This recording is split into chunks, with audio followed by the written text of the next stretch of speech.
Let's get into the pick and bans. It is going to be Olaf as our first ban here. Interesting that that's going to be one of the champions banned out. Obviously, it had a huge impact last game, but I wasn't really expecting to see it in the ban phase. Yeah, Olaf being banned out here is kind of interesting. Kled going to be banned out here as well. Interesting that we haven't really seen much of Kled, because when he first made his way onto the Rift, everyone was saying this guy is literally OP.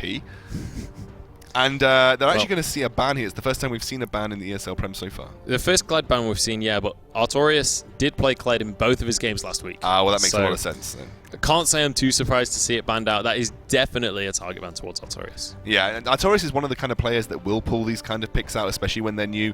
He is very confident in the newer champions to make their way onto the League of Legends Rift, and he actually is one of the only players I can say that I've seen become mechanically competent with something that's been out a day. Just has that confidence to play it and play it well. Syndra Nidalee banned out as well. Going to be Zac, a jungle ban that we have been seeing more of because of the engage potential that he brings, his long-range ganks as well. And now it's a final ban for GLB here. I would imagine Echo maybe. One thing I'm interested in is the fact that we're consistently seeing some Nidalee bans. We saw, I think, 2 Nidalee bans last week. We're seeing a Nidalee ban here as well. We've yet to actually see a Nidalee pick. And there has been the same amount of games without a Nidalee ban as there have been with, and yet we haven't ever seen it picked up. Why do you think that is? So Nidalee is one of those champions that can still be extremely oppressive in the right hands. Even though Riot have tried to nerf her clear speed with some basic attack cuts, her ability to reset basic attacks on some abilities have been cut. You still just need a bit of AP behind you and your clear becomes pretty insane. So she still has the potential to essentially snowball games out of control, especially in less controlled games where she can just consistently land ganks, consistently look for counter jungles. And actually, Nocturnal Plex, although he's not jungling, he has been a very big proprietor of Nidalee in the UK scene, so often can probably lend his ear to the jungler on his squad and say, actually, I know what you should be doing in this situation, make these kind of plays. And probably the wealth of Nidalee experience they have on GLB maybe means that it's a warranted ban in this kind of situation. Absolutely. Well, we've already got some picks flying on through. We've got a Graves going to be locked in for Artorias. I'd assume that will be traded over to Sankos. Then we have a Ryze and an Ezreal on the side of GLB. So already looking towards the late game with this composition. So during League Fest, which was a big tournament that happened recently, we had Larson, who you will know obviously from ESL UK. Ex-Manolite, now M&M. Yeah, now M&M, so obviously on the M&M roster. He picked Ryze almost every situation, and he was a monster with it. Like, really just oppressive on that champion. It has its situations where it can be very effective, and against things like Graves, where you want to get up close and personal, I think Ryze has his situational pick. I think versus Cassio, though, he is going to struggle. Yeah, I've got to say, 2 huge power picks just gone the way of Perilous. Cassiopeia wasn't banned out, and immediately Brad is going to capitalize on that. And the Tom Kench as well for Prosper. This is actually looking like a pretty damn good draft from Perilous so far. Yeah, absolutely, but we are seeing some interesting picks coming out for GLB as well. Ezreal has quickly become one of the more hotly contested AD carries in the meta right now. Actually, people going back towards the Triforce Ezreal build, actually sometimes straying away from the Iceborne Gauntlet. Wild Turtle, probably the most famous person to recently start that trend in the NALCS and pick it up for Immortals as well. So Ezreal has definitely been making his way back into the League of Legends repertoire of AD carries. And they're actually going to be thinking about Aurelion Sol here. Oh my god, they lock in the Nunu. I'm gonna wait and see if that's a placeholder. I feel like that's got to be a placeholder. I'm gonna find this out right now because I need to figure it out. But I would assume that that's a placeholder. We'll wait and see until we actually get told. But if it is a Nunu, that's gonna be pretty interesting. I don't know. I don't even know where to start with that one. I guess it's not going to the jungle because they've got a Rek'Sai, so it's Taric. Okay. Okay, yeah, there we go. I mean, the really definitive lock-in of Nunu made me feel like it maybe was a Nunu, but actually it's Taric here, so they're going to be taking Taric with Ezreal into the bot lane. I mean, it was almost certain that it wasn't a Nunu just because they'd already got the Rek'Sai, right? It was like, where else would you put Nunu other than the jungle? Maybe support Nunu? Yeah, Top the fact they were hovering over Aurelion Sol, I was like, maybe you see top lane or jungle Nunu, I don't know. But no, I think this is interesting because I still imagine that Nocturnal Plex is going to want to take Ryze into the mid lane, and I guess they're leaving their counter pick open, and it is going to be Gnar. This is basically a team of power picks for Perilous Void right now. That is the dream lineup right there for Perilous. They've just got all of the power picks from each role. I don't even know if GLB Can I is going change to be my able prediction? to match up about this. I mean, just in the draft alone, Perilous looked absolutely terrifying. Yeah, I mean, this looks ridiculous for these guys. They've got ways to protect the Jhin, ways to protect the Cassiopeia with the Tahm Kench. They've got a very dominant jungler. They've got huge team fight presence in the form of Gnar. Just imagine the combo. You have the Curtain Call into Mega Gnar, into Gnar Ultimate, into collateral damage and Buckshot, and obviously then the AoE damage that Cassiopeia will be providing as well. That is unbelievable. They managed to walk away with that composition. Yeah, I've got to say, I'm a little bit surprised that GLB kind of allowed that many power picks through. How did the ban phase go so awry that all of those made it through? I'm not sure. I'm trying to remember back to what actually was banned. It feels like Nidalee. maybe they missed a ban or something. Well, actually, with Perilous Void looked like they had far more targeted bans. And then, I can't remember what GLB banned specifically. They banned Kled against Artorias, which is always great to have somebody that pulls a ban away. But you would even expect to maybe get 1 or 2 power picks most if you aren't banning them out, to get a team of essentially top-tier carries in their roles. Like, Graves, you could argue, maybe is an S tier. He's kind of up there, but has always been a little bit hit or miss. But you get Jhin, undoubtedly one of the best competitive AD carries. You get Tahm Kench, who's been hotly contested across the world right now. You get Cassiopeia, which has been banned in almost every competitive game that I've seen. And then you also get Gnar in the top lane, who is probably top tier up with Echo right now. Well, Gnar so far in the Premiership has had a 100% ban rate until this game, and immediately gets locked in by Perilous. So this is going to be interesting. Kennen was the final pick. It was a placeholder by Blitzcrank, but yeah, so that is going to be up in the top lane. Interesting that they're going for Kennen here. Obviously, I mean, Kennen is one of my favorite heroes in the entire game. I'm so glad that we actually get to see him. Occasionally, he comes back into the meta. And Last Shadow, I couldn't remember his name then, posted his tier list this morning. He did, yep.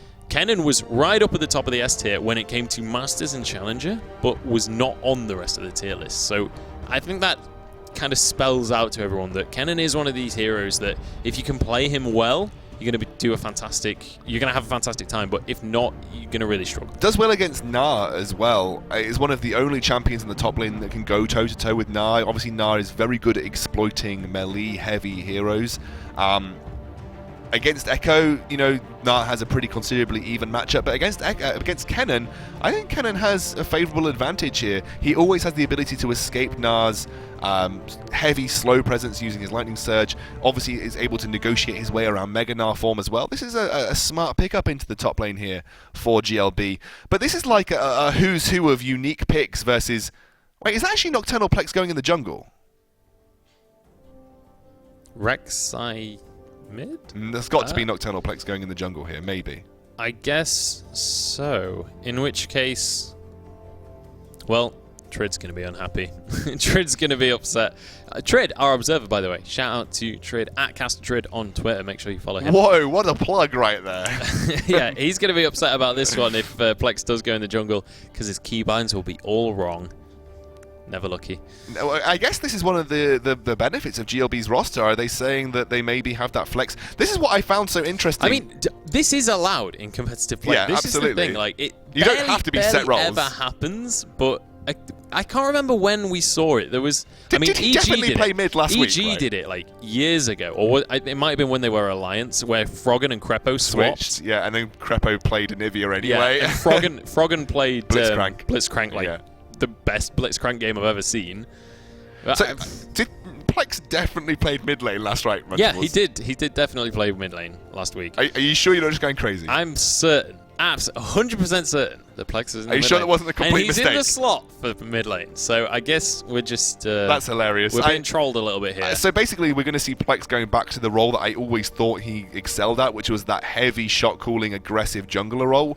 I hadn't seen his mid lane play, but like you said, they got dominated so hard, it was difficult to really assess it. Maybe they've just said that we kind of have this pocket pick where we can switch our jungler and our mid laner, given that they may be stronger on different picks.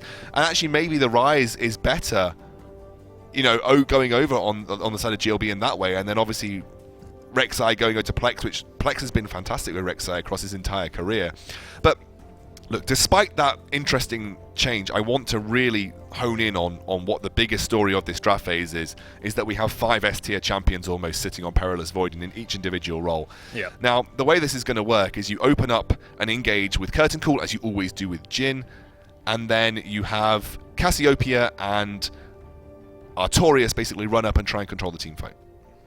Yeah, absolutely. It's going to be, honestly, I think a very difficult one for GLB to win. And I think one key thing here is GLB have picked a lot of very high skill cap champions. Like, you've got the Kennen, you've got Ezreal as well, well renowned as one of the most mechanically intensive AD carries in the game. And you've got Ryze as well, which less so, but still, you've got to really know the game well to use that ultimate effectively. So I think GLB, this composition that they've built for themselves, has a lot of potential if they can use it correctly, but it's going to be very difficult to actually find the correct situations and use it correctly. You are hitting the nail on the head right now for me, Munchables, in the sense that Tahm Kench throws this big spanner in the works for GLB, that they are going to commit themselves to dealing with a singular target, be that Cassiopeia, be that Jhin. Tahm Kench just eats them.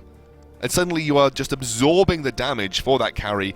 A lot of it is heavy burst damage. You have Kennen's ultimate, you have Ryze that runs in, and you have Ezreal that's going to be trying to land his True Shot Barrage and all of his skills onto that particular target. If Tahm Kench soaks all of that and then the target escapes scot-free, and especially knowing what Cassiopeia can do on the re-engage. Now, I'm going to just do this with hand signals. I think this is the easiest way. I'm going to use this pen as well, and I'm going to use something that isn't branded like my fist. So here is the target that you want to hit, right? Okay, I'm ready. Here is the target that you want to hit for GLB, and here comes Kennen and Ryze and the team that are going to jump in, and this is Tahm Kench. Nom. Oh, bloody hell! What's going on here? And then Cassiopeia just turns around and gets the re-engage, and suddenly the entire committal to the Tahm Kench has resulted in Cassiopeia doing what she does best and chasing them down with Rylai's and killing everybody. That's my fool's guide to this game. Learning with Excoundrel, now including hand signals. Beautiful stuff coming out there. But yeah, I think that could be a situation that comes into play. We'll have to wait and see, though. And it is going to be Plex in the jungle. So, rest in peace, Trid. Sorry, mate. Sorry, matey. Unlucky. But here we go. This is going to be an interesting matchup. I mean, how do you think these lanes are going to go? Because we talked about the team compositions, we've talked about team fights and things. We've not really gone too in-depth in the specific matchups. So I think actually the one thing that GLB has in their back pocket that actually lends itself to giving themselves an advantage, I think Kennen does okay versus Gnar in lane. It's one of the only lane matchups I think could win against Gnar. I think Ryze, as long as he's getting aggressive with Cassiopeia and abuses his power spikes of the Tear and the Catalyst of Aeons, I think actually their laning phases lend themselves to doing well here. And I think this is where GLB is going to have to look to exploit and try and win out as quickly as possible. It's going to be through that laning phase, Munchables. Absolutely. And then beautiful armor of the 5th Age on Taric. He's even got his little ankle warmers on. Magnificent stuff coming out there. I'm going to be interested to see how Zoni plays this week. I think if I remember correctly, he played Thresh last week, and I'm just recalling that off the top of my memory. My memory is notoriously bad. But I remember Zoni landing some pretty sick hooks and making some things happen for his team. So hopefully we see a similar performance here on Taric. But both bottom lanes actually going for those jungle camps to kick things off. And then going to be heading into lane. But already level 2 on Ida Una. So he's going to be feeling very confident, and I like this aggressive positioning from him in the lane. I like that you have an Ezreal into the Jhin as well. I think one of the best ways to exploit Jhin is his low mobility in the early game, and Ezreal with his Mystic Shots can be very good at that. Wow. And that is Tahm Kench in a nutshell, ladies and gentlemen. Now Zoni is in a lot of trouble, but Prospect has to change targets, cannot commit to finishing the stun on the Taric, although he'd already used his Devour and he was still level 1, so I suppose wouldn't have had the stun regardless. But a good little trade coming out for Prosper and Hodge in the end. And, you know, it looked like it could have gone a lot worse, but nope, Tahm Kench.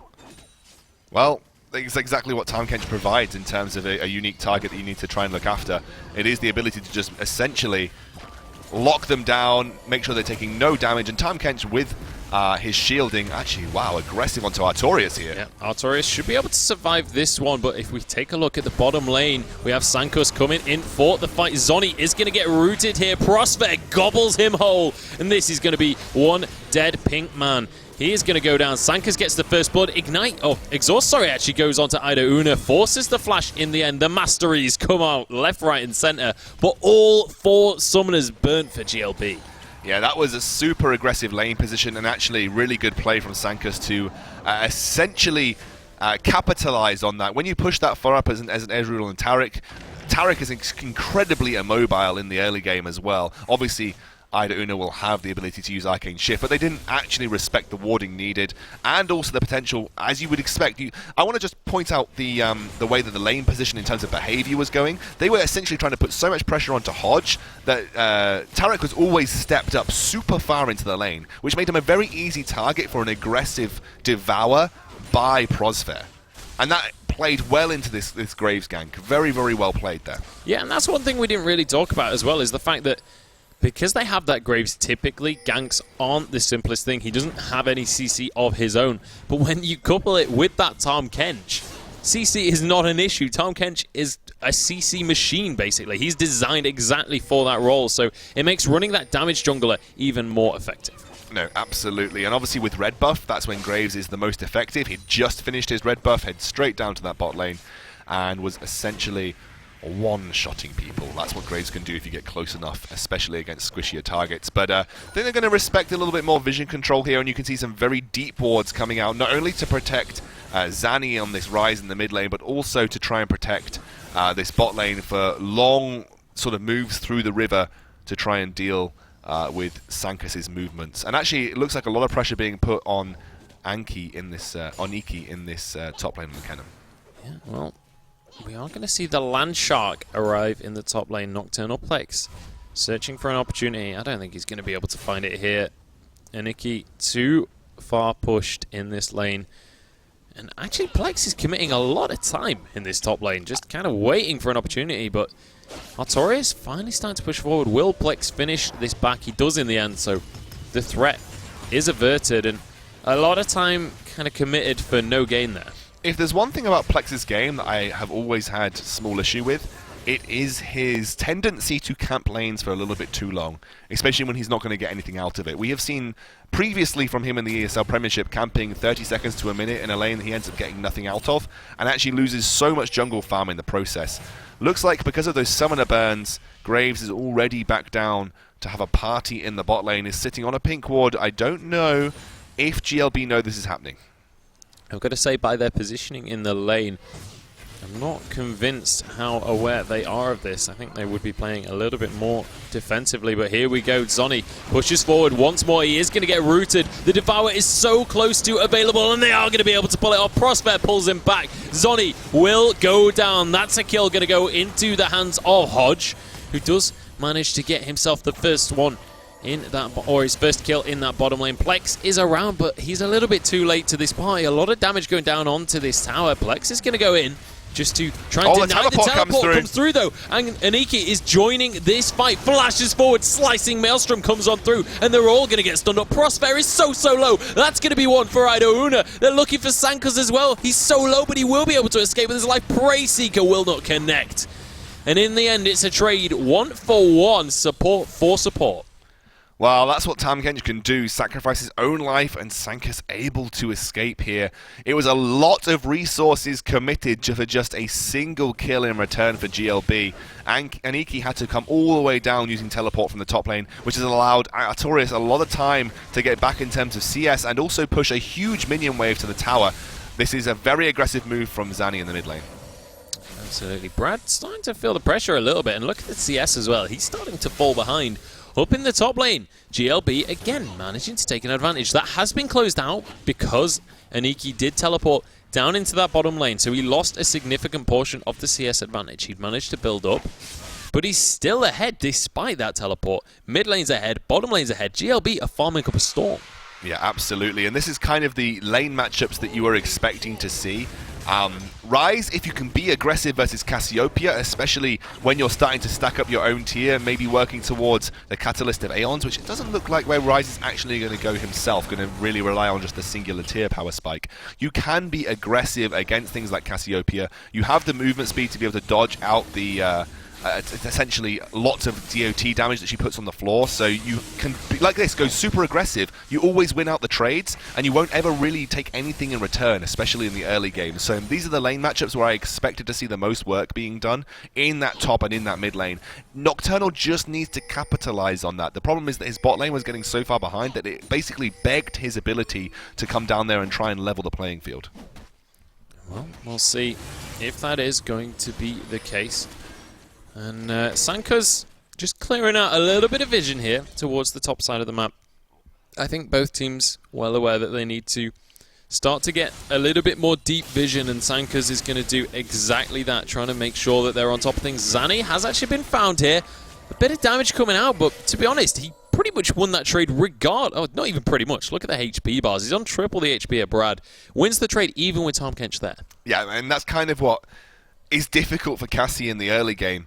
She can't trade effectively in full-on engages, and what Rise excels at doing is moving himself forward and just essentially winning out large bursty engages. Cassiopeia thrives in her ability to chase people down over long periods of time. When you run at Cassiopeia, and especially when you've got the movement speed of Rise and your ability to lock her up with Rune Prison, actually you're going to be on the back foot as a Cassie.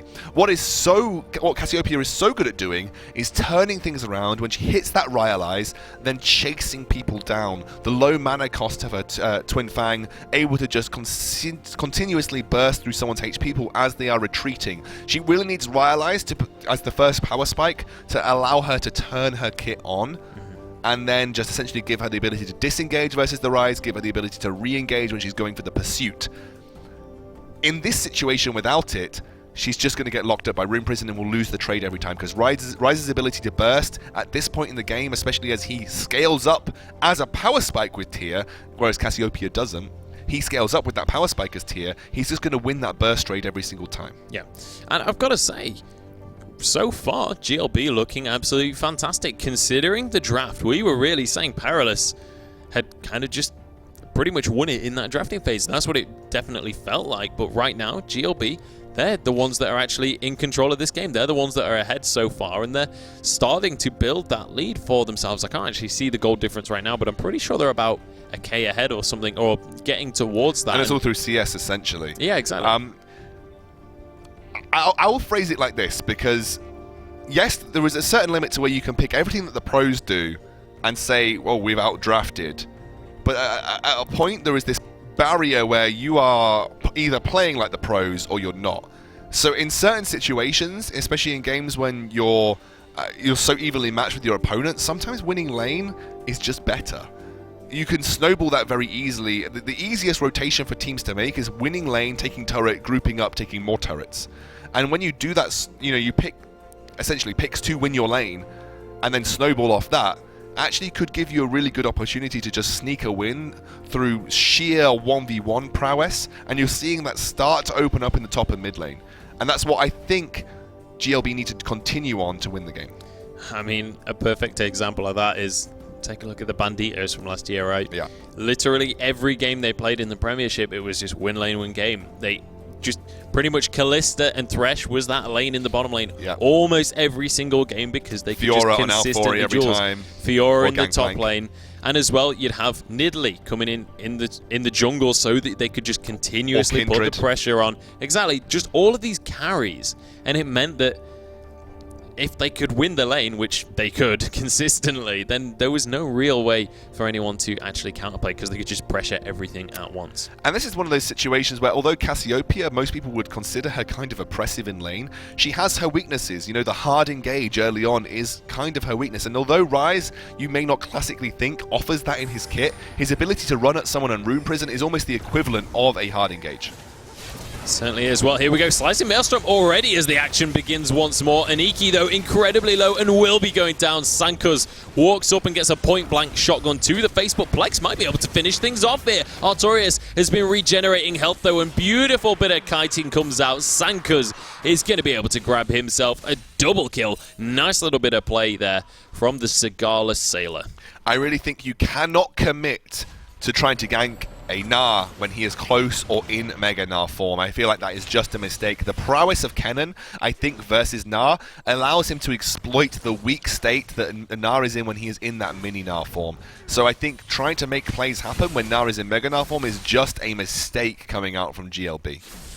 Yeah, so unfortunate situation there, and that's kind of thrown away the lead a little bit that Aniki had managed to build for himself. So not really good news for the top laner. And we'll see whether they can kind of make up for that later on in this game. But 3-0-1 now for Sankuz. He is in a fantastic position, and he should be able to just continue to snowball that for his team. And it means as well, Perilous now, they've managed to get themselves about a 500 gold lead, slightly over. So they are the ones in the driver's seat now. Absolutely, but also look at the build Graves has gone. Red Smite picked up his hammer already and has the Berserker's Greaves. He is a huge, huge presence. So he'll be an absolute monster when it comes to counter ganks and ganks from this point forward. Actually, Plex has done what most Rek'Sais will do, which is prioritizing a Tiamat over finishing the jungle item, because that aids your clear and gives you a small boost in the early game in terms of your dueling prowess. So I like that from Plex. Maybe focus on clearing out his jungle rather than trying to do too much in terms of ganks. We'll spot this pig ward out though. He might even try to make a gank happen here. I'm not sure why he unburrowed if he was going for that gank right there, to be quite honest, but he's going to flash for the knock-up onto Artorias. The stun will come through. I'm not sure Mega Gnar will be enough to save him as Zanny steps in from the side. Teleport even used there, and this should be the first tower of the game going the way of GLB. Yeah, but what are they going to pay for it with? I mean, that's a kill and a tower, which is great. They get the first tower gold, or the first brick gold, as everyone seems to call it right now. But they may end up giving up blue buff, dragon, and maybe even a dive on this bottom lane tower, with the top bottom lane tower going down too. So it's a lot to potentially give up here. Well, here we go. Sankuz going in on this bottom lane. Zoni, he's going to be left all on his own here. There's not a whole lot he can do, although the teleport is going to be channeled. Aniki's coming on in. Zoni survives with a nice little flash. And the answer to your question is nothing. They pay with nothing. All they lost was a blue buff to Sankuz. They're going to be well happy with that. Well happy indeed, Munchables. That was a really good play, or rather sort of mini sets of outplay coming out from GLB right there. Immediately they split. Now, as a bot lane, you sometimes think that your chances of survival are better if you try and stick together. But honestly, that was a brilliant arcane shift out from Idon. That basically put a threat into the mind of Perilous. Do we actually try and take out the Ezreal, or do we go straight for this Taric? Taric used his ultimate, made sure that he was invulnerable, lined up a 3-man stun under tower as well, and then a teleport immediately came out, making great use of this double teleport. They aren't able to get the dragon off the back of this, which is the Cloud Drake, and it looks like this should be something that Perilous tried to commit as a 5-man. Yeah, they should be able to take this one away, although there is 5 members of GLB around though. Yeah, they are going to be able to take the Drake at least. Maybe this will turn into a fight. I mean, the gold is incredibly even. This fight could go either way. Zoni looking for the engage onto Artorias. He is going to turn into Mega Gnar though, but Prosper already incredibly low. He has to flash away from that one, and here comes the slicing Maelstrom. Oh, what an ultimate from Artorias there, gets the disengage, and here comes Brad to clean up. That's another one for Sankuz, but it's traded 2 for 2 so far. Double kill comes through onto the Cassiopeia. And all in all, an explosive team fight, but it's 3 for 2 in favor of Perilous. So I want to point out 2 things, and we mentioned it in the play-by-play there. The Gnar ultimate single-handedly saved Perilous Void right there from Artorias. It was so clutch. bringing Kennen right back out of the fray, making sure his Slicing Maelstrom wasn't hitting the entire team. And then you saw exactly the issue that you have versus a Cassiopeia if you commit to an engage and don't get everything that you want out of it. Cassiopeia's ability to turn on people on the retreat is unparalleled, Munchables. It is probably the best in League of Legends, and then combine that with the curtain call, basically essentially providing a pseudo Ryalize before Ryalize has been completed on Cassiopeia. She chased them down and bit them through, and the Venom ended up killing. I love how as well, that was the #1 thing you were saying about Cassiopeia. That's the biggest thing you've been saying since that pick came through, and then we have the team fight that is the perfect example of that scenario. But I've got to say, that team fight 100% down to the man on your screen right now, Artorias, with the beautiful Gnar, completely denies an E-key, and that Slicing Maelstrom almost definitely would have guaranteed the team fight for GLB. He would have stunned up basically the entire team. Could have sealed the game maybe, you know, at this point in time. If you get an almost clean ace at this point in time, it's huge. Oh, using the collateral damage for the basically the gap closing. But here comes Perilous. Turn into a fight here. Prospere looking for more. Gets Zanny into his gob and will be able to finish it off. So a clean pick in the end, to be honest. I thought that was going to turn it into a little bit more, but Perilous just completely collapse, and they're able to grab themselves a nice little kill. And that is going to be just pretty much easy pickings. That's also going to just about even out the gold in the end. So Perilous managing to catch up. Now they're looking for this mid lane tower. That was a super, basically aggressive play. I like that from Prospere. Aggressive on the Tahm Kench, able to make the pick. Isolating a Rise without flash. He's so vulnerable in that situation. So good play there from Perilous. I'm not sure. Looks like we are going to see an Iceborne Gauntlet version of the Ezreal this time round, which actually I think is a little bit...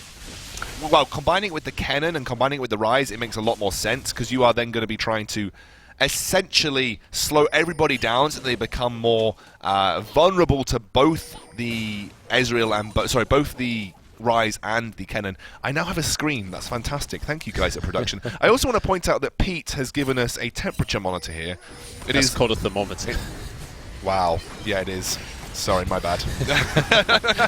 Here we go, though. The fight is underway. Prospere gets his shield up and will be able to survive in the end. So my temperature monitor over here is telling me that it's almost 25 degrees at 10 o'clock at night inside a building.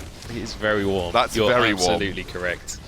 My temperature monitor told me that. Yeah, that's good wording, friend. But here we go. Another tower going the way of GLB in the end. So now 1,000 gold lead for them, but all across this game so far, neither team really able to take a huge lead. It's been very much back and forth, but one thing I do want to point out is if you take a look down in this bottom lane, Ida Una is starting to get seriously ahead in terms of farm. Absolutely. But he has been there farming for the majority of the game. Actually, Zanny. Zanny gets caught out again on this rise. That's the second time we've seen him just caught out on his own. I almost feel with this build, the Rod of Ages build would have been slightly more successful. Lex has to flash away from this one, but they might just commit anyway. Good juking. Good dodge on the curtain call is going to keep him alive. Had one of those bullets hit, I think he would have ended up going down there. But Zonny now actually trying to get over towards his jungler to help, but he's actually put himself in a pretty tricky situation. Himself gets rooted, the worst news for him. And that is going to force his flash out as well. Perilous, they're just starting to take privileges right now. Oh, they are being super aggressive. And I've got to say, wow, that's the Proto Belt used there to clear the wave. A lot of pressure being put onto Artorias, but he's having the better of the time versus this Kennen because he has got that Spectre's Cowl. He has got a lot of health behind him as well. And the one thing that Kennen really struggles with is high health targets. Kennen does not have the damage to deal with people in a burst engage when they have got lots of flat health build up. And that's why you're seeing Gnar really go to town here, especially with the Spectre's Cowl, which gives you the regeneration when you take a bit of damage. It's a struggle for Kennen right now, but Kennen's primary directive should not be taking out Gnar. Kennen is going to evolve into this portion where he's there solely to try and stun up both Hodge and Brad. So that's, I think, where we will see Kennen's role evolve to as the game progresses. Yeah, absolutely, but it's going to be down to whether or not he's going to find those opportunities, especially with how Artorias has been playing. And as well, Prospere is on that Tahm Kench. He's going to be able to save his carries, but Artorias, speaking of him, he's in an awful lot of trouble in this top lane, and Aniki manages to grab himself a free kill. Why? They've used 2 teleports for that. They used 2 teleports. Hashtag worth. Yeah, but then now they're going to give up a lot of pressure on this mid lane. They have to get there very quickly. Slicing Maelstrom is available, and actually I think that Perilous know this. Una actually using his flash over a wall. Prosphet happily able to capitalize. That is going to mean the AD carry goes down, but I think this is actually a next level strategy. Una killed himself on purpose there to save his mid lane tier 2 tower. Yeah, but they lose the dragon potentially, and this is Infernal Drake, so that's a pretty huge one in this I also scenario. don't think that was actually on No, purpose. I agree. I think you were just trolling me. So he's got picked up the Iceborne Gauntlet now, but they are going to give up that. Oh, he goes for the steal! He gets the steal! You absolute hero does manage to get the smite. He will go down for his trouble, but GLB stealing an Inferno Drake, that could be a huge deal as we get later on in the game. That was so That casual. is Plex in a nutshell. Yeah. So many times we've seen Plex. He is the king of smites in the UK. I've seen him steal so many different objectives over the years. Just so. The thing is, like, almost didn't register on my scale of excitement because it was literally so casual. I was just like, I was watching it and I was like, oh yeah, no worries. Perilous have got this dragon. And then suddenly Plex just comes out and steals it. I was like, oh, okay then. I guess that's happened. Well, it happened, and they do end up picking the tier 1 in the bot lane as a consolidation prize, but they're trying to potentially make a play with Artorias on Gnar here. He's going to try and slow things down. Here comes Tam Kench. Yeah, here we go. The fight is underway. Beautiful 4-man stun comes out, but Aniki is going to capitalize. Jumps forward with the slicing maelstrom. That's a kill going their way, but Artorias can't quite finish off the cannon. Does get the last boomerang at the last second there, but it's 2 for 2 so far. And it's going to be Perilous that decide to go for the disengage. Even fight in the end, but this mid lane tower may go down. So what happened there was actually Devour was used aggressively, which gave Kennen the opportunity with the Proto Belt to jump straight into the backline and provide be a nuisance of himself with that slicing maelstrom, leaving Cassiopeia essentially trying to fight for her life, while the rest of the Perilous Void lineup got essentially knocked off by the Rise and the Ezreal. So you have to be using the Devour in very unique strategies. You have to be either saying, I want to try and keep someone through the slicing maelstrom, or I want to be aggressive and isolate someone from GLB. I think given that you have a Cassiopeia, most of your decision making should be used around trying to kite backwards with Cassie and then look for the re-engage. And therefore I always think Devour should be used defensively in this kind of situation, because you saw how Kennen zoned away all of the damage dealers, just allowing GLB to make a pretty poor situation turn around for a 2 for 2. Absolutely, and you know what? I think this is about as close of a matchup as we were looking towards right now. We were saying that this is going to be a pretty close affair, and each of us went a different way with who was going to take it, but to be quite honest, just looking at this first game, I'm not actually sure who's going to be able to take this one. I think it's so close. There's a 1k gold lead in favor of Perilous, I'll grant them that, but it's really not the end of the world. 1,000 golds at 21 minutes. It really can still go either way, and I think it's so much down to the micro in these team fights.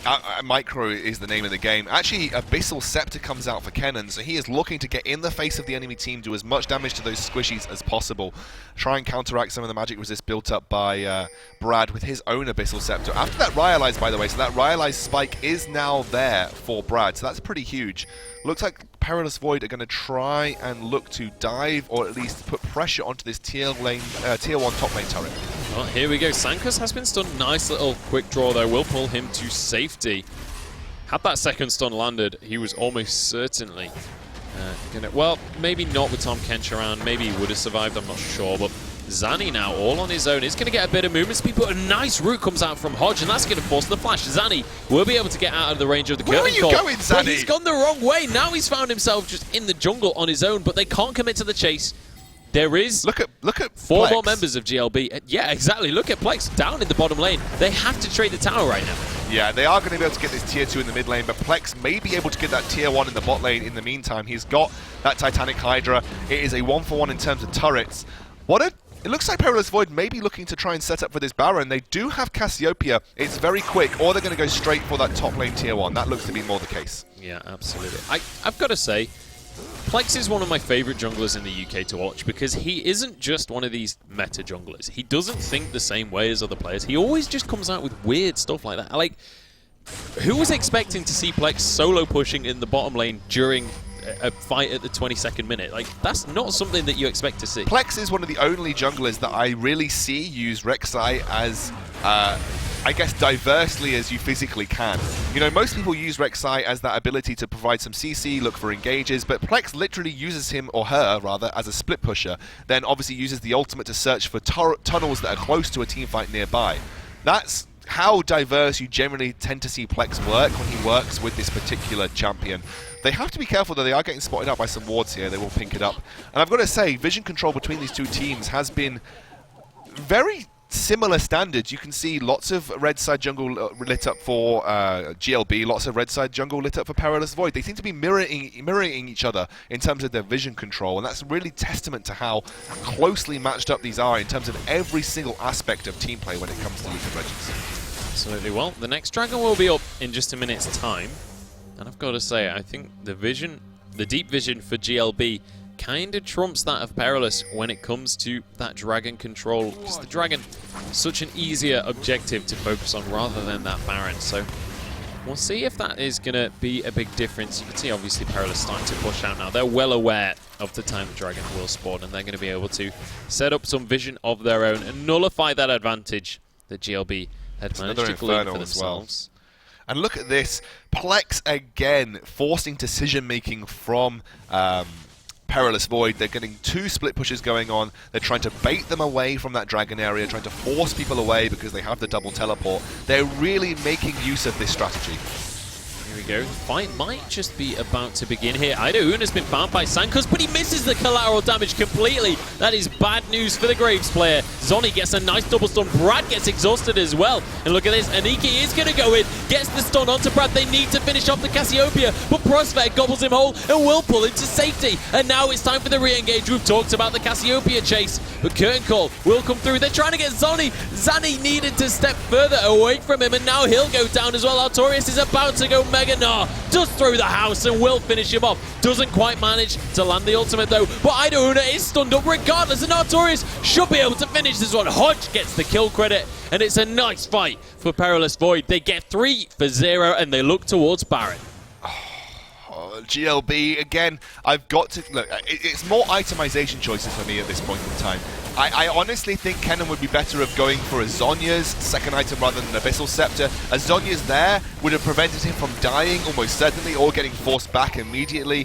I've got to be honest as well, I think a Rod of Ages giving Ryze that ability to sustain more and be a little more tanky would have been far more effective.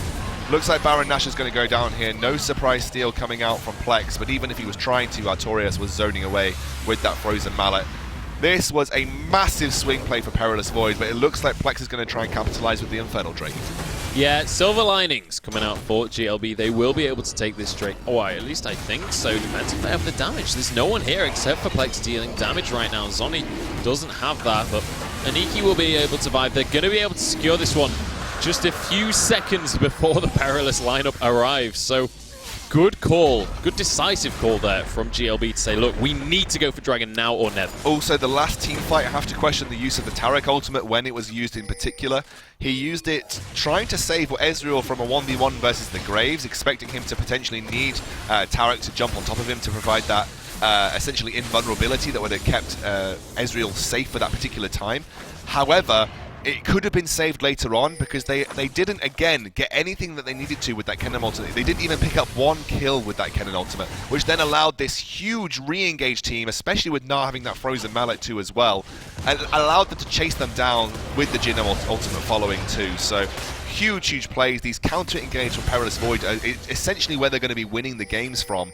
Frozen Mallet on Gnar only makes that harder for GLB and punishes them harder if they don't get everything that they need from the engage. Combine that with the Cassiopeia and the Jhin ultimate, it's a huge ask for GLB to get anything from a team fight if they don't win it out immediately. Well, Artorias has been found out all on his own. He committed a little bit too much to try and finish off But they lose the inhibitor Zani, for it. But that's exactly it. There's 4 members in this mid lane. Inhibitor will be finished off, or will it? They can't quite do it quick enough. Zani gets burst down though. Will be finished almost immediately. Zoni will use his ultimate on only himself, and it's on cooldown once more. They can re-engage this fight if they want to. Prosper is pretty low, but he's Tom Kench, so it doesn't matter anyway. He'll waddle away.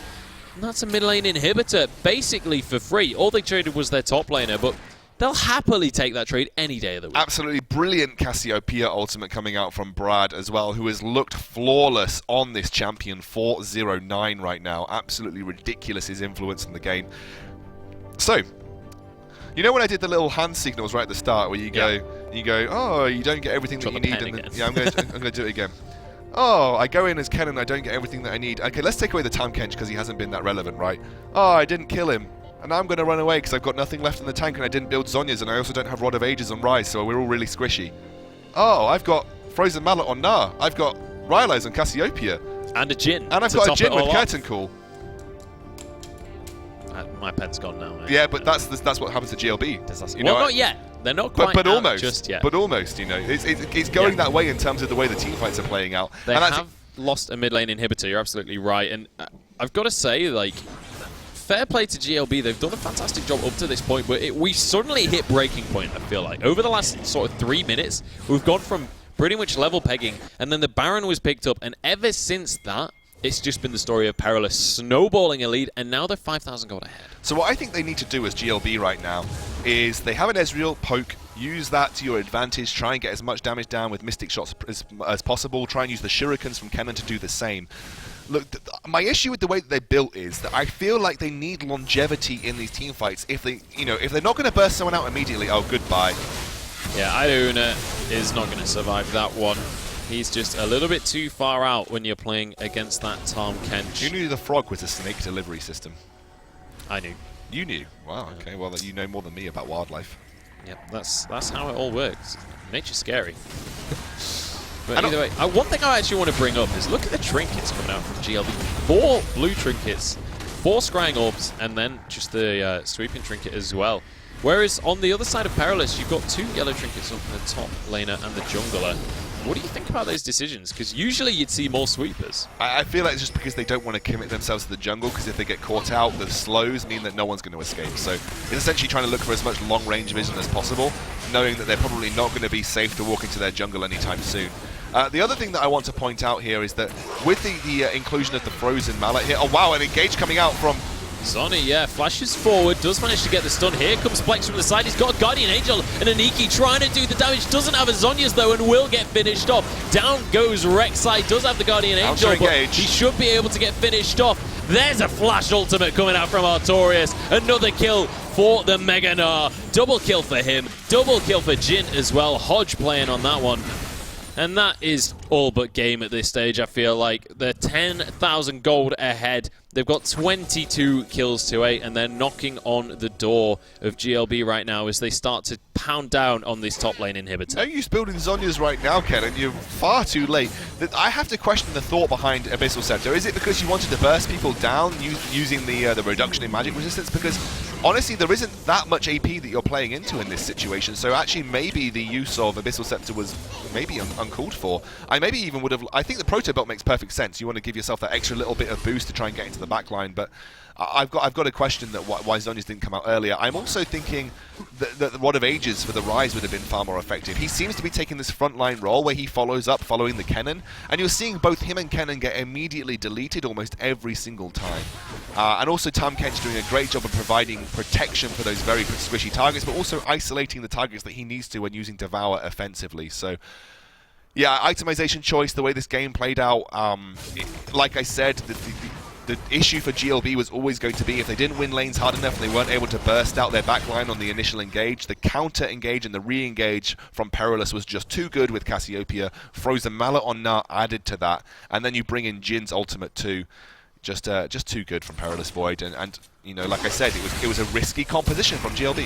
I've got to say as well, Jin's damage is actually terrifying, isn't it? Like, he's on 3 items right now, plus boots. He crits with his 4th auto attack for 1,200 onto one of the crooks there. That is obscene. And like, you do not want to be on the receiving end of that 4th auto attack. But here we go. GLB now on their last legs. Let's see what they can do to actually hold out in this final team fight, because it's certainly feeling like this will be the final team fight of the game. Artorias, though, going to go into Mega Gnar, so maybe has to wait a little bit. And look at this engage coming out from him. That's huge. Straight onto Brad, and they're going to finish him off. Prosper trying to save his jungler, but I don't know if he'll be able to. Might have just sacrificed his own life. Curtain Call comes on through, and it will be able to do a lot of damage. Artorias on the backline, but he'll get knocked into his Guardian Angel form. There goes Kennen, top laner for top laner in the end, and now Sanko's on the front line. Hodge gets deleted though. Prosper picks up the wrong player, and this is the fight going the way of GLB. They were on death's doorstep, but they managed to pull themselves back in. Wow. That is... Okay, we talked about the counter engage, and this is in exactly the perfect demonstration of the opposite. When you take out the Cassiopeia straight away, then you have the ability to just chase down and win, because they don't have the way to control the team fight. They don't have the way to stop you then following up as easily. And honestly, it couldn't be a more perfect explanation of what GLB need to do with their team to win these fights. But that is a rare occasion, I feel. I feel that they exploited some poor positioning from Perilous that time round, and I don't feel like they're going to get that opportunity too many times in the future. They are going to get a Baron here, though, that will help them defend. And look at the gold as well. They've closed that gap. They're only 4,000 down now, which, you know, it sounds like a lot of gold, but at 35 minutes into the game, that's really not a whole lot. And now that they've got Baron as well, they've closed that to just 3,000.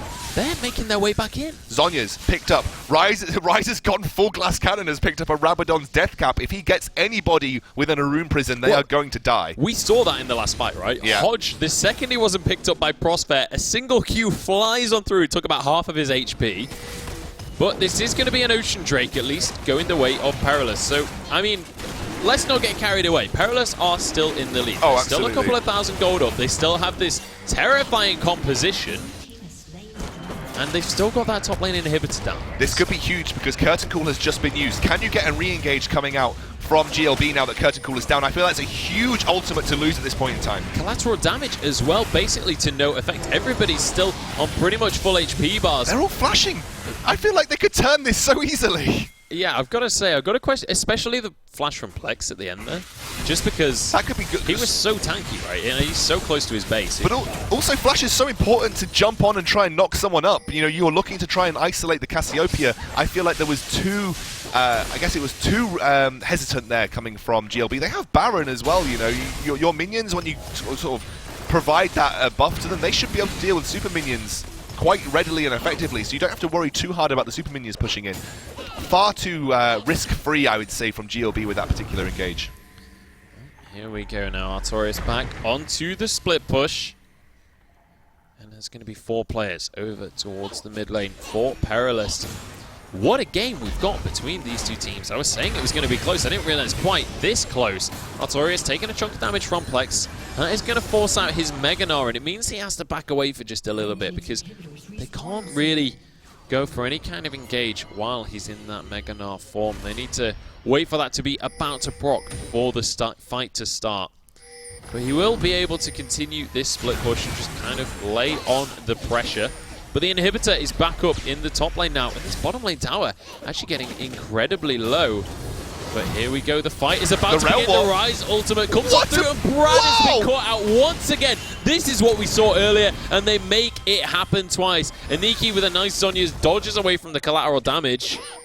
And there we have it, just a simple pick coming out from GLB. They have to defend that top lane inhibitor, but Aniki is going to be more than happy to go and do exactly that. Still has the Baron buff, so his minions will do a lot of damage. And GLB, they're pretty much back in control of the game at this stage. I'm trying to work out why GLB's Ryze and Taric are so far pushed up here. Artorias is in a whole heap of trouble right now. Zoni actually going to flash forwards on this one. Gnar ultimate used only onto the support. Sanka's now on this front line trying to protect the top laner, but I don't know if he's going to be able to. Artorias so low, and the rest of the team collapses on him. And now Prosper trying to be that tanky front line that his carries need right now. But will he be tanky enough? The stun is going to come up. There's the CC, and look at him melt. That's a Tom Kench that just went down. They shouldn't drop that quickly. GLB, they've taken the lead in this game.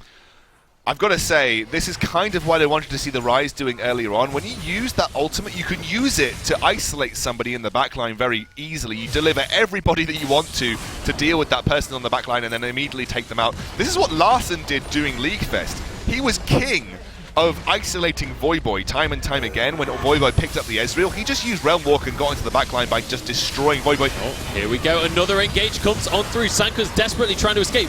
Beautiful out of Brad, though, and that is going to shut down Idauna, meaning there's no carry. And that means as well that maybe this is a little bit too much for GLB to push on for. They will finish off the tower, but they can't go for the inhibitor. Brad saving the day right there for Perilous. Ultimate was ridiculous from Brad there, but I can't help but feel it was a little bit of a lackluster engage coming out from Aniki. Didn't quite managed to get the gap closing that he wanted to originally. And although Prosfair tried to deliver Artorias and get an engage here, it doesn't look like they are just able to yet, and they should be able to defend. However, it might be a tough defense for these inhibitors. This could be another 2 inhibitor loss. They've got another 10 seconds to wait for Ezreal here. At least 1 inhibitor is definitely going down. Yeah, this mid lane inhibitor will go down. They should be able to defend top though. They can threaten this fight. Idouna about to respawn once more, so this I think would be foolhardy for Perilous to push too aggressively for, unless they just want to go for the team fight. I mean, at this stage, with how the fights have been going, I feel like trying to start a 5v5 team fight is pretty much flipping a coin on who's going to actually take the game. I feel Prosfair at this point in time will spend most of his abilities just trying to wait around with Brad, looking for a Ryze ultimate, and saying that as soon as Ryze is delivering anybody to the backline, immediately devour the Cassiopeia and try and deliver her to a safe position. Obviously, the only problem with that particular scenario is that Cassiopeia then can't use any of her skills. So you could essentially try and take out Prosfair and then deal with Cassiopeia afterwards. They may end up losing 2 inhibitors here, as Prosfair, or rather Artorias, in the top lane now taking it out. Yeah, but he's basically challenged them to a base race, and this is one that they're going to be happy to take. They get onto Sankus. They're looking to try and end the game here. Prosfair will gobble him up, though, and that is going to keep him safe. Inhibitor goes down in the mid lane, and they're going to back away. They decide they don't want to go for the 4 versus 5. Artorias did have teleport available. They're trying to go for it in the back line. Here they go. They're going to teleport straight on back in. They've managed to get the flank on the go, but they haven't actually caught anyone. Now we're going to see the teleport come through from Artorias. He's going to try and get a Mega Ultimate for beautiful stuff. Look at the melt. Slicing Maelstrom comes on through, but it's too little too late. The health bars have dropped for GLB, and they are all out of time. Zanny and Plex will be able to escape with their lives, but at what cost? There are still 5 members for Perilous, and there are 2 inhibitors down already. I feel like if you wanted to put a YouTube video up for Riot Games about using a wombo combo, that would be the ideal representation of a wombo combo. That a 5-man Nair ultimate into a 5-man collateral damage, into a 5-man miasma. Just ludicrous from Perilous Void, but I can't help but feel it was a very risky engage coming out from GLB, as looks like Nocturnal Plex will pay the iron price and will go down too. And now it is Ryze against the world. Taric up in 8 seconds. 15 seconds till Kennen. Can Ryze buy enough time? I think the answer to that question is unfortunately going to be no. GLB might just be out of this one. The second Nexus Tower will go down. Zanny and Zonny trying to jump on into the fight. Prosfair will finish off the Ryze though. Here comes Idouna though. He's looking to finish the fight. Takes out the AD carry, but Artorias has it. Triple kill for Idouna at the end. But it isn't quite enough. Look how close the gold is. 3,000 different at the end of a 40-minute game. What a sick game between these two teams, Perilous and GLB. I've got to say, I predicted that Perilous would take this. I almost said 2-0, right? I ended up saying 2-1 in the end, but I've got to say, I'm pretty sure GLB, you said 2-0 at the start. Yeah, I did at the start. I did at the start. And I've got to say, GLB are fully impressing me. Like, yeah, I want to be wrong on this one. No, I absolutely. want GLB to prove me wrong. And I'm almost glad that I said GLB, although I think obviously Perilous Void looked stronger in terms of draft phase, I would definitely say in that game. But